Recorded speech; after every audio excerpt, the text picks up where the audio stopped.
The Secret Diary of Cameron Baum. Monday. It is the day after the wizard perished. John has spent much of this period sleeping and eating very little, still evidently feeling the effects of his excessive alcohol consumption. Human physiology is distressingly fragile. Otherwise, the hours pass much as they usually do. Sarah Connor drives Mia to school and then goes for her morning jog, leaving me to walk Snowy, a chore somewhat alleviated by the fine early fall weather and the fact that the pooper scoopers go unused for once.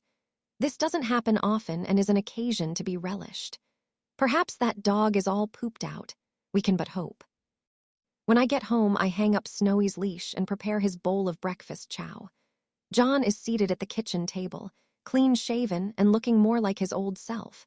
He is eating cereal and watching TV with the sound turned down low. The ubiquitous Trump person is on the screen, at a hustings in the Midwest, his florid face glowing ever more puce as he harangues the audience about bad hombres. Oh well, takes one to know one. Sarah Connor arrives home shortly after. "How are you feeling?" she asks her son. "Better." "Good. I was starting to think it wasn't just a hangover you were suffering from. Sam dying wasn't your fault. You can't mope or blame yourself." Try telling Lieberman that. I'm sure it was just the grief and shock made him say those things. Have you spoken to him? Nope. Tried calling 3 times. Never picks up. Jan says he phoned in sick at work and is holed up in his apartment playing video games. This has obviously hit him hard. They spent a lot of time together, barbecues on the roof, swapping life stories. Sam knew plenty of the astronauts personally, including some of the moonwalkers. And you know how starstruck Lieberman gets. He hyperventilated the time he saw Gwen Stefani ordering coffee in Starbucks. I'll call him later. Perhaps he'll talk to me. I'm gonna go take a shower. Wait a second. We haven't decided what to do with this. John lifts the plastic tub containing the wizard's gold and places it on the table. It's been washed clean of all the dirt and grime. Have you looked inside? No, haven't got round to it. Probably gold coins. It's plenty heavy enough. Care to do the honors? Sarah Connor prizes the lid off and peers inside. It's not gold coins. No, instead what she reveals are numerous gold ingots no thicker than the biscuits Mia likes to consume with her hot chocolate. There are 62 of them in total. Displayed on the kitchen table, they gleam with an impressive luster. What on earth was he planning to do with these? Sam believed civilization would fall and the survivors would revert to the barter system. I guess he was gonna use them to trade for supplies. Do we keep it? John shrugs. We could offer it to Daniel. Somehow I don't think he'd accept. I'm not his favorite person these days. He'd probably accuse me of trying to buy his loyalty. Sam's family, then. Surely he has some next of kin we could hand it to. He was widowed, and I'm pretty sure he never had kids, never mentioned them anyway. Shouldn't be too hard to find out. Do it. Now I really need to take that shower. Yes, you do. I agree. This earns me a sour look. Sometimes the truth hurts. In the days before the internet, it was relatively slow and time-consuming to track someone down. Trips needed to be made to libraries or newspaper offices to examine paper. Records. Sometimes it was necessary to break into government offices, such as the IRS or various licensing agencies, in order to obtain a particularly elusive address. Not anymore. It takes John mere hours to track down the wizard's closest descendants, and he doesn't even have to leave the house. Load the printer with paper, would you? You know how Mom prefers hard copy. Indeed, she doesn't trust computers. Go figure.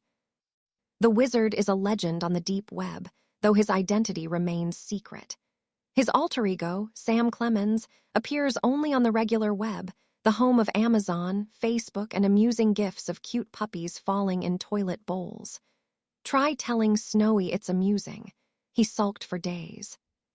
The printer hums as it works. The earliest mention of Sam occurs in the mid-70s, a grainy photo on a space blog showing NASA's software engineers working on the nascent space shuttle program. He is clean-shaven with short dark hair, towering over his more diminutive colleagues, the very picture of corporate dedication. There are more like this right up until the early 90s.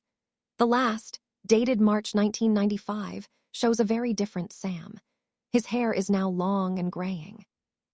He has a beard and appears to be scowling rather than smiling for the camera. The wizard is coming into being. Within a year of the photograph, Sam leaves NASA, and the arrests for civic disobedience begin. Newspaper articles from this period describe him as an embittered ex-NASA employee. Conservatively reported by journalists hostile to the cause, his diatribes against the military-industrial complex read like the ravings of a madman. It will take the rise of the internet before he finds a sympathetic audience willing to listen and believe what he is telling them. By lunchtime, we have what we were looking for. That didn't take long, Sarah Connor smirks as we lay the evidence out on the kitchen table. What's this, her autobiography? I figured you'd want to see it in black and white. I know how you hate tech stuff. Can you blame me? She looks directly at me. Is that a diss? I think it's a diss. Okay, well, Sam didn't have kids, as we suspected. He did have a sister, one Margaret Clemens, later Margaret Miller. And she's the lucky recipient. Not quite. Mary Garrett Miller died 5 years ago, natural causes. Heart, apparently, seems it might be hereditary. So we're back to square one. Number Margaret had a daughter, Catherine Miller. She's a school teacher living in San Francisco, divorced with 2 young children. And more importantly, as far as we're concerned, Sam Clemens' niece and sole remaining blood relative. In game show parlance, we have ourselves a winner. What do we know about her? Well, she's a bit of an enigma. Catherine Miller isn't on any of the social media platforms. No Facebook account. No Twitter. No Instagram. Not even an abandoned MySpace page from way back. A woman after my own heart. Oh, it gets better. I did a search of the San Francisco newspaper archives. Catherine Miller gets 2 write-ups.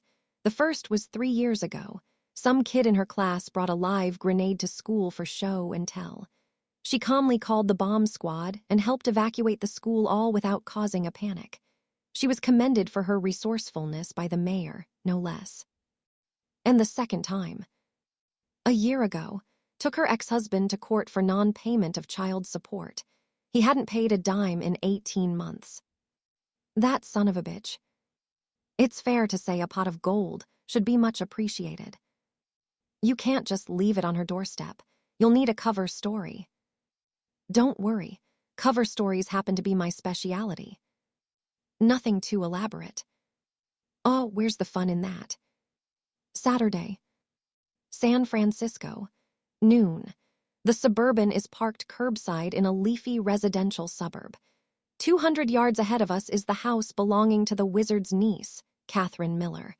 It's highly likely she's home because the Japanese subcompact registered in her name is parked in the driveway. John checks his reflection by tilting the rear view mirror. He straightens his tie and pats his hair. How do I look? He asks. Very handsome. Do I look like a lawyer? A very handsome lawyer. As part of our cover story, John has assumed the alias John Banner, a partner in the law firm Banner, Parker and Richards, based in Los Angeles. All fictitious, of course. To further cement the deception, he's wearing a business suit, white shirt and tie, and his hair is slicked back with product. Okay, you ready? Way. I mean, yes. I also have an alias, complete with backstory, all of which I have chosen myself. I am Mimi Lafarge de Bonbon, a Canadian of French descent. Mimi likes choral singing, fine wines from the Rhone Valley, and rough sex in the back of automobiles. Mimi has worked for Banner, Parker, and Richards for 2 years and is secretly in love with her boss, John Banner. Her favorite fantasy is to do unspeakably rude things with him on the backseat of a Subaru. Let's go over the cover story again. Who am I? John Banner, attorney at law. And you are? Mimi Lafarge de Bonbon. You couldn't pick a regular name, John sighs. You couldn't be Jane Smith or Helen Jones. Mimi pouts. She's very proud of her French heritage. She can trace her ancestry back to a whore in the court of King Louis XV. You can't get more respectable than that. And what is your job? I'm a paralegal for the law firm Banner, Parker and Richards. And what is a paralegal?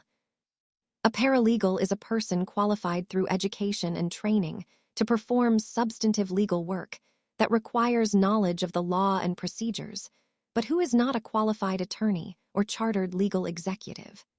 Paralegals may work for or be retained by the legal profession, or they may work within a legal environment within commerce, industry, or the public sector. And what isn't a paralegal? A lawyer who goes parachuting. I'll never live that one down. We can't be making mistakes like that. This woman's a teacher, so she's probably used to kids lying their heads off. It won't happen again. Good, grab the gold and let's go. We step out of the vehicle. I too am dressed for the part. I have on a business jacket, white blouse, and a pencil skirt that hugs my lower body like saran wrap. Underneath, I'm wearing a lacy bra plus stockings and suspenders complete with garter belt. Mimi likes fancy lingerie. She's a bit of a tart, really. It runs in the family. John straightens his tie one more time, and I fuss with my hair. Mimi likes it coiled on the top of her head like a fancy French pastry. It took ages to do properly and requires 20 separate pins to hold it in place. We walk along the street. John has to wait for me several times. I'm wearing 4-inch heels, which are tricky to walk in. Mimi loves expensive footwear. They make my butt swing from side to side like a fleshy pendulum, and the angle of my body thrusts my boobs out in front of me so they appear twice their normal size. Oh. I've just realized why human females like wearing high heels so much. Nice one, Mimi. You go, girl. We stand beside the door. John whispers, "Okay, let me do all the talking. You keep quiet and try and look smart." Try and look smart, Mimi pouts. She has a law degree from Stanford, and she only had to sleep with 3 professors to get it. John knocks on the door. A few moments later, a shadow darkens the glass and the door opens a crack. "Yes," Catherine Miller asks suspiciously. We recognize her from her newspaper photograph. She looks like what she is, a divorced mother of 2 on the cusp of middle age whose job pays less and demands more than she would ideally prefer. "Mrs. Catherine Miller." "It's MS Miller. Who are you?" "My name is John Banner. I'm an attorney with the law firm Banner, Parker and Richards. This is my colleague Mimi." John hands over a business card which she examines closely. "We printed them this morning. I hope the ink's dry." "Did my ex-husband send you? Because there's no way I'm letting him have another child support payment holiday. Not when I happen to know he's just bought his slut girlfriend a Porsche." "We're not here about that, MS Miller. It's a business matter concerning your late mother. Perhaps we could come in and discuss it inside." She examines the business card again. If she's suspicious and decides to call the number listed, she'll hear Sarah Connor pretending to be Banner, Parker, and Richards. I hope her acting is better than her cooking. "All right, come in." We enter the house, following our host. She is wearing flat shoes, old jeans, and a comfy sweater. The casual look suggests she seldom receives visitors. Mimi wouldn't be caught dead wearing casual clothes. She's a strictly designer label, high-maintenance kinda gal, and she has the credit card overdraft to prove it. Catherine Miller indicates we should sit round a kitchen table, which is presently strewn with school exercise books. "Sorry about the mess. I'm a teacher. I'm having to mark a lot of coursework out of hours. The city council, in its wisdom, recently decided our school could get by with 1 less teacher so they could balance the budget. More work for the same pay." "I understand. Times are tough all over." I do a scan of the kitchen floor. No food or water bowls are evident, and the door to the yard doesn't have a slot cut into it for a dog or cat to enter and exit, so probably no pets. Good. Mimi isn't a pet person. They molt and leave hair all over her expensive silk sheets. "You said something about my mother." "Yes, Your mother was Margaret Miller, originally Clemens. Yes. And she had a brother, one Sam Clemens. Yes, my Uncle Samuel. Were you and your uncle close? Oh no, I haven't seen or heard from him in ages. When Mom passed a few years ago, I sent him an invitation to the funeral. He never wrote back, or even phoned. Mr. Clemens was unavoidably out of the country at the time. In the slammer, more like. I saw my uncle quite a bit when I was a child. He worked for NASA. I remember one time he invited us down to Florida to watch a space shuttle launch. That was really exciting. Then I think he got involved with radical politics. I recall him and my mother having arguments about it. I think he got arrested or something. Is that what this is about? Is he in trouble? I regret to inform you your uncle died a few days ago.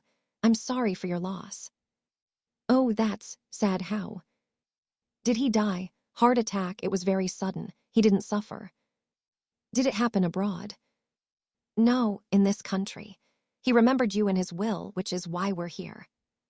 Really? I thought he'd forgotten all about me. Hardly. You're his only blood relative. Wow, after all this time. Indeed. Mimi, if you wouldn't mind. I lift the plastic urn and place it on the table, pouting as I do so. Mimi doesn't like manual labor. She's a spoilt bitch, basically. Mr. Clemens left you this, a personal bequest. What is it? Why don't you open it and see? She prizes open the lid and reels back with her hand to her mouth. She couldn't be more shocked if she'd found Jimmy Hoffa hiding inside. Is it really? Gold, yes, 62 ingots. And it's mine. All yours. How much is it, How much is it worth? The price of gold varies on a daily basis. We believe the current market value is somewhere north of $60,000. Oh dear Lord, how did my uncle come to have all this? Your uncle was an unconventional man. He didn't believe in the traditional modes of saving. Not for him stocks and bonds. He was old school. Bullion. GOLD, something you can see and feel and touch with your own bare hands. How would I go about, converting it into cash? Well, yes. Any good commodities trader will oblige. For a fee. I advise selling a little bit at a time so the IRS don't need to get involved. Oh, it's not the IRS I'm worried about. If my ex-husband knew I had 60 grand of gold, I'd never see another dime in child support. Messy divorce. Oh yeah, so, is there a funeral I should attend? It's already taken place. A private ceremony, just a few close friends. Your uncle's ashes were scattered in the Pacific Ocean, which he knew and loved so well. Do I owe your law firm anything? Our fee has been taken care of. Oh, right, thank Mr. Banner, and you, miss. Mon namist, Mimi Lafarge de Bonbon. I'm afraid I don't speak French. Mimi pouts and rolls her eyes. Americans, so insular. Back in the suburban John loosens his tie and grins. That went pretty well. She seemed nice enough. Would have been awful to hand the gold over to some entitled rich bitch. You don't think she might be suspicious when the shock wears off? Why would she? There's a saying, never look a gift horse in the mouth. Because the horse might bite your face off. No. Because the horse might be sick on your shoes. No. Because. Look, just drop it, okay? For once everything worked out fine. Let's take the win. John starts the engine and checks his watch. It's still early. What say we head into the city and have some fun? Mimi makes a suggestion. What? No, we're not doing that in the back of a Subaru. What's gotten into you? Not you, apparently. We enter the city proper, driving up and down the famous switchback streets, cruising past the quaint old trolley cars until we reach Golden Gate Park. We haven't brought a change of clothes, so we keep on our fake lawyer outfits, though John leaves his jacket behind in the car while I swap the high heels for a pair of tennis sneakers. Mimi might enjoy tottering around like a sex doll. Cameron Baum prefers to keep her feet nearer the ground. The leaves on the trees are just starting to turn color. We hold hands as we walk the shaded paths. It seems very romantic. Of course, Mimi doesn't do romantic. She's more wham bam, thank you, ma'am. God, she is such a slut. Hey, a fairground. Haven't been to one of these in years. What is a fairground? You'll see. The fairground is spread over several acres, a mixture of stalls, rides, and concession stands selling cotton candy, fallowful and pigs in blanket. Cheap thrills and even cheaper food. John observes it all with a sloppy grin on his face, looking as happy as, well, a pig in blanket. This reminds me of when I was a kid, he says. Mom lived with a guy who worked in a place like this. His name was Ramon, and he operated one of the rides. He doesn't sound like your mother's type. He had a sideline in stolen credit cards and fake IDs. He sounds more your mother's type. Ramon was actually a pretty cool guy. He taught me to ride a motorbike. Part of his job was to ride the Wall of Death. Wall of Death? That doesn't sound very child-suitable. It looked more dangerous than it was. Centrifugal force kept the bike stable, so as long as you kept the speed up, you had to be pretty clumsy to crap out and hurt yourself. How young were you? I don't know, 7 or 8. We traveled with the fairground from city to city. I helped set up the rides. There was no school except for this tutor hired to teach us kids. He was this old guy who said he landed at Omaha Beach and fought in Normandy during the war. I'm pretty sure he was lying, but he told such great war stories that we didn't care. It sure beat learning algebra. I was kinda bummed when we had to leave. Why did you have to leave? Mom decided to tell Ramon everything. Future war, machines rising up to enslave us. Me as a cross between Abe Lincoln and General Patton. Ramon couldn't get away from us quick enough. Your mother doesn't have much luck with men. She was way more intense back then. She's calmer now. Really? I hadn't noticed. Last night she insisted on cleaning the guns I'd already cleaned the day before. Okay, maybe slightly less intense. We've walked over to one of the stalls, a shooting gallery with rifles designed to shoot small ducks. Shoot 6 and you win the big prize, a giant stuffed teddy bear. Care to chance your arm, sir? The stall manager suggests. You look like a man who knows how to handle a weapon. If he only knew. The rifles shoot beams of light, and the ducks are small wooden creatures moving slowly on a horizontal conveyor belt some 15 feet distant. They fall over if you hit them. I suppose using real bullets and real ducks might create somewhat of a bloodbath. Not what you want when you're enjoying a fallowful. John knocks over 4 ducks. Odd. He's normally an excellent marksman. Bad luck, sir. Perhaps your lady friend would care for a go. She would indeed. First, I have to attend to my hair. Mimi might enjoy having it piled atop her head like a fancy French pastry. Cameron Baum prefers the more natural look. I remove the pins and shake my head from side to side, allowing my hair to fall as naturally as nature, or Skynet, intended. John and the stall manager stare at me open-mouthed. What? I ask. Nothing. It's freaking hot when women do that, the stall manager confesses. I say nothing. Mimi would probably pout or simper. I, on the other hand, have work to do. Those ducks aren't going to shoot themselves. I shoulder the rifle and take aim. 6 ducks, easy as pie. Although pie isn't that easy, especially if you have Snowy sniffing around and eating the ingredients when you're not looking. My first shot misses. How did that happen? I run a quick diagnostic. Nothing wrong with me. And I can hardly have been distracted by any sexual attraction between John and stall operator. He's fat and completely bald, for goodness sake. So it must be the rifle. A subroutine studies the trajectory and compensates accordingly. 6 ducks fall one after another. We have a winner, the stall manager announces with a marked lack of enthusiasm. Never had anyone win the top prize before, he admits, handing me the giant stuffed teddy bear. I'm not surprised, I tell him. The rifle's aiming mechanism is misaligned. It's almost as if it is designed not to shoot straight. You don't say.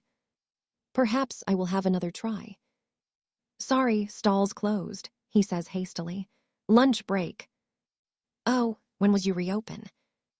Hard to tell, a day, maybe two. That is one long lunch break. John purchases cotton candy from a vendor. This is essentially a plume of spun sugar mounted on a short stick. He offers me a piece. It melts in my mouth and sensors automatically analyze the constituents. Mainly refined sugar, I declare. Small traces of chemical additives, notably a colorant on the FDA ban list. It is suspected of causing cancer in rats. Lucky I'm not a rat. Nonetheless, I advise restricting your intake of cotton candy. No problem, one is plenty. Would you care for a pig in blanket?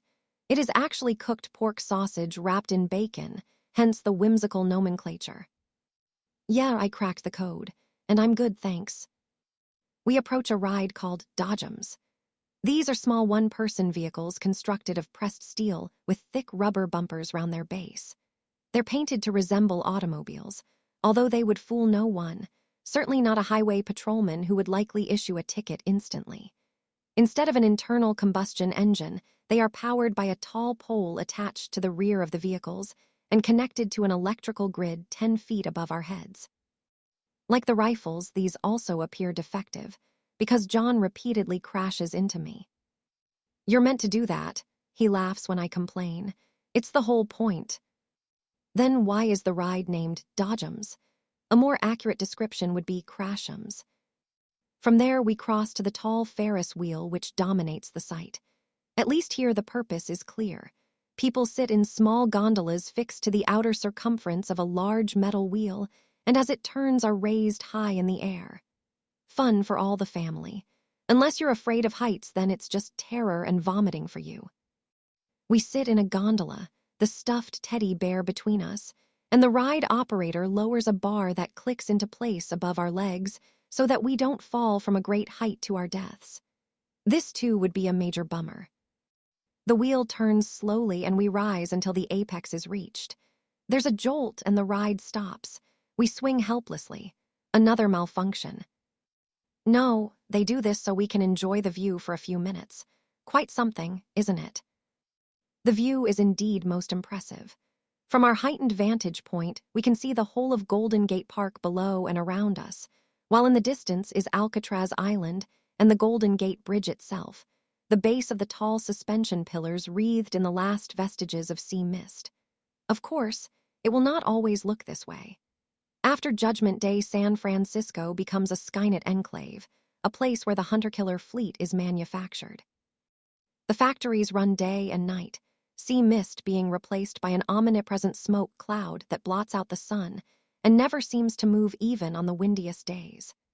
The city isn't liberated until the latter days of the war, when there is a final brutal bloodletting as the slave labor force rise up and take revenge on their human overseers, those who sided with the machines.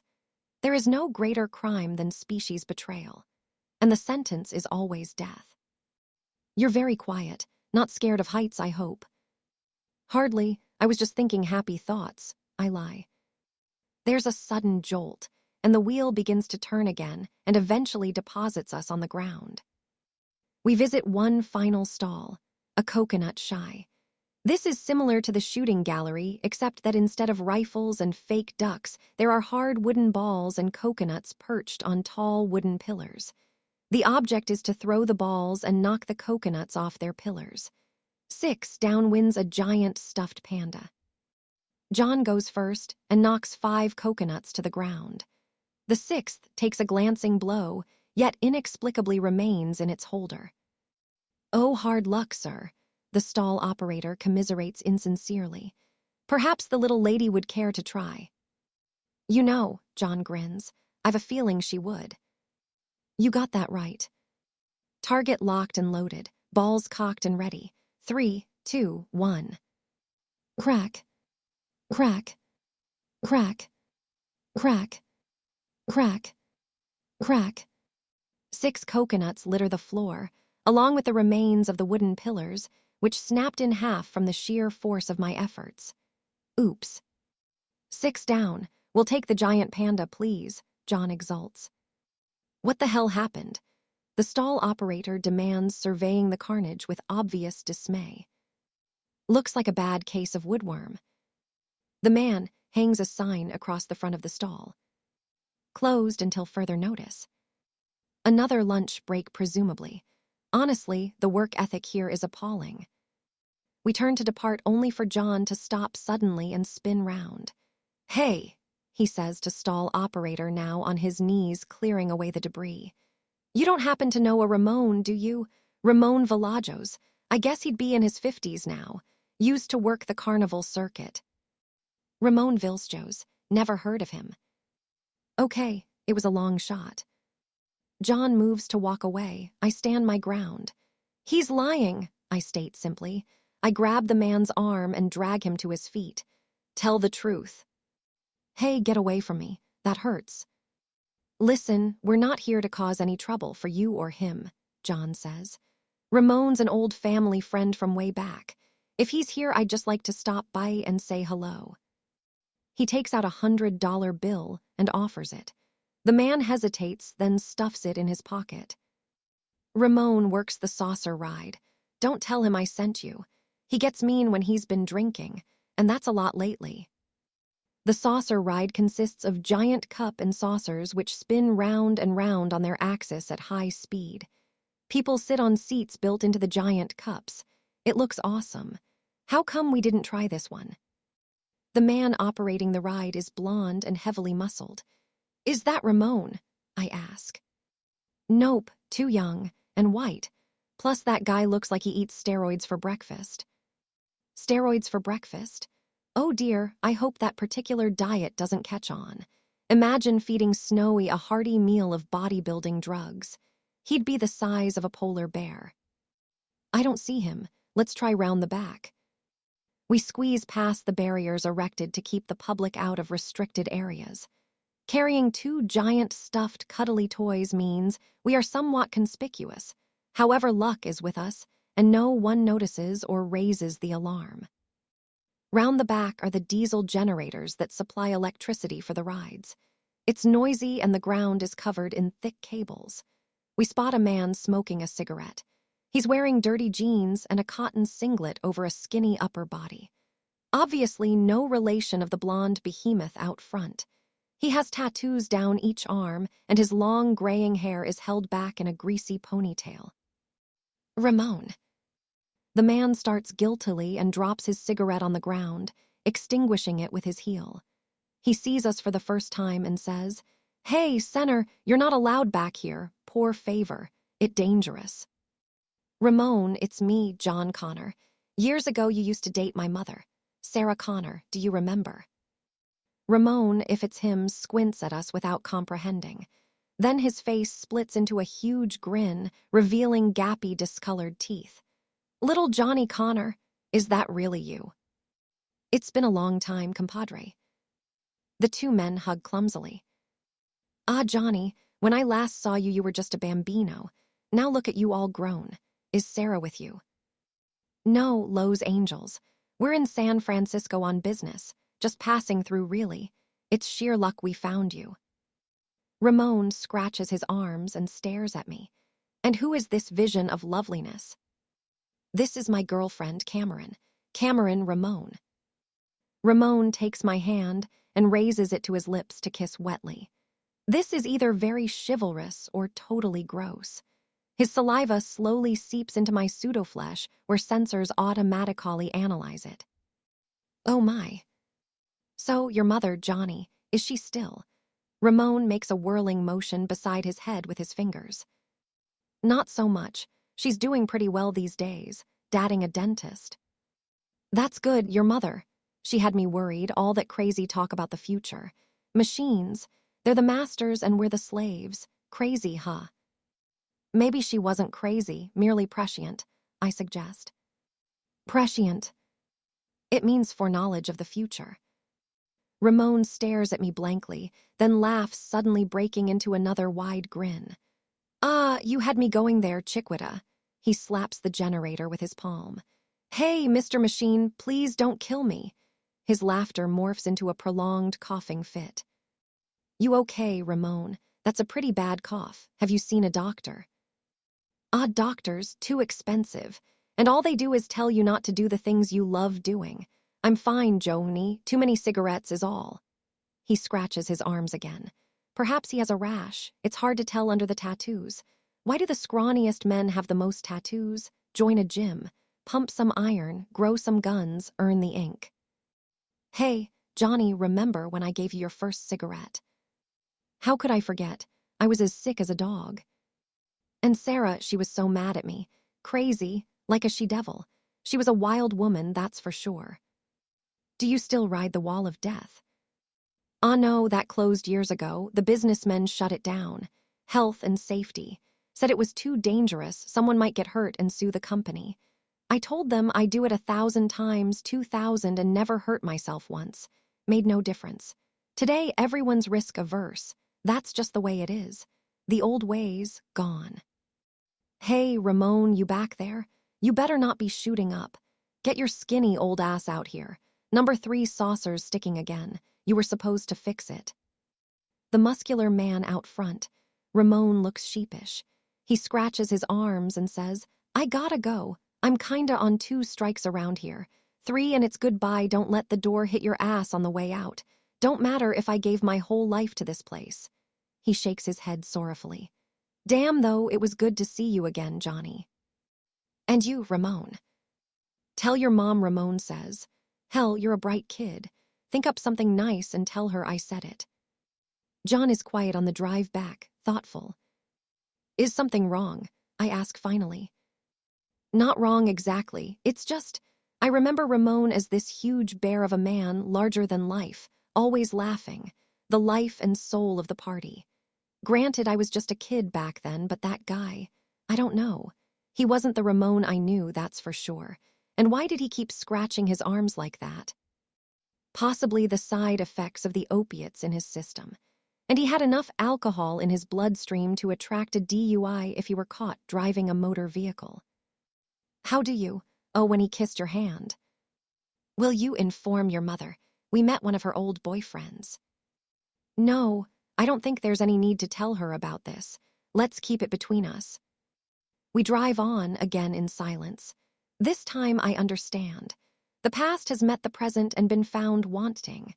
The Ramon John knew and hero worshipped as a small boy is 30 years distant, as remote and unreachable as the moon. Time passes and people change, not always for the better.